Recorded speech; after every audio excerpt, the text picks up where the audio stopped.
So let us now talk about the number of channel levels.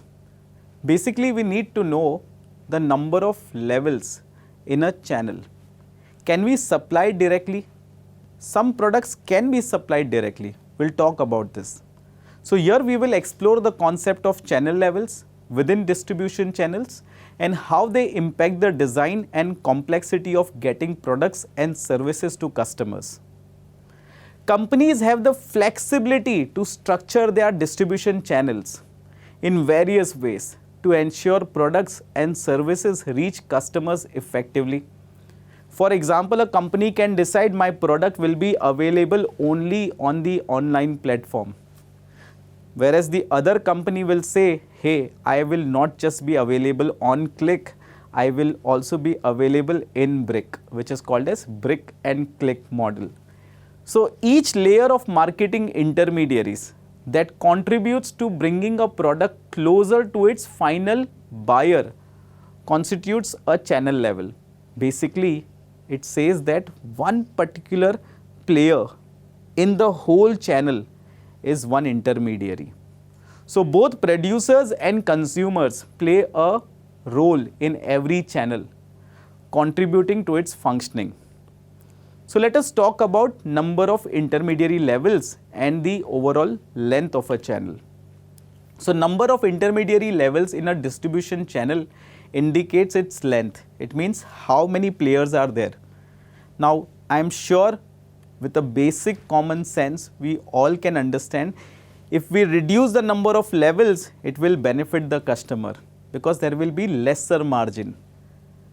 But if we increase the number of levels, then you will understand that the customer will have to pay a higher price. So the farmer that produces the wheat at some 5 rupees per kg, he sells it at 5 rupees per kg. At what price you are purchasing definitely talks a lot about the number of players in the whole distribution of wheat.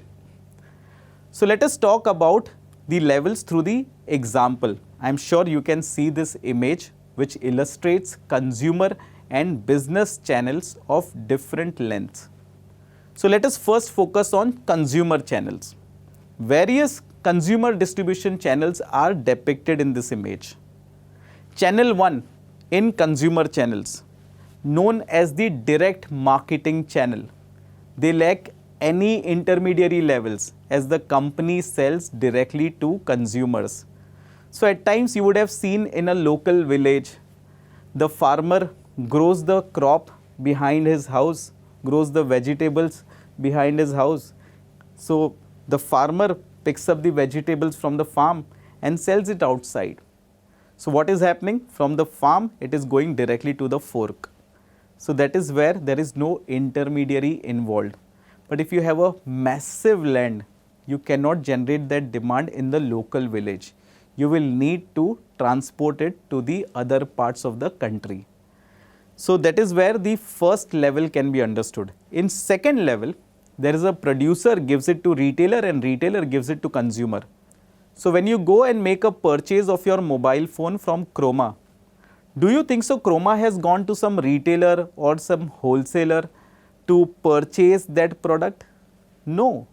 They would have approached the manufacturer directly, and then after a series of negotiation, the product was made available in all the Chroma stores across the country. And then they delivered it to the consumer. Now let us look at the third channel. Here you have producer, wholesaler, retailer, consumers. This can typically be seen in products like your daily consumable items, where you have wholesalers and retailers. At times there can be distributors as well in between. Now let us go to the second image, which is business channels. Business distribution channels also vary in length. Just because it is B2B does not mean that business will directly buy from the another business. There will be large number of players in between at times, but the number of players in the business channel is far more lesser than in case of the consumer channel. So the business marketers can sell directly to business consumers using their own sales force. Alternatively, they can sell to intermediaries who in turn will sell it to business customers. So in the first case, producer is selling directly to the business customer. In second case, the producer is giving it to business distributor, and business distributor is then supplying to the business customer. And in the last section, producer gives it to the manufacturer's representative of sales branch, wherever they have the sales branch. Then they will pass it on to business distributor, and from there it will reach to business customer. So from a producer's perspective, a greater number of levels in a distribution channel implies less control and increased complexity. Managing channels with more levels becomes intricate due to the various institutions connected by different flows, including the physical movement of products, ownership transfer, payment, information exchange, and promotion. Even channels with a limited number of levels can become complex due to the interplay of these flows. So, to summarize the whole section 1, we have understood the concept of channel level, which is essential, and it needs to be working efficiently so that the right product reaches the right customers. The number of intermediary levels affect the overall channel length and complexity.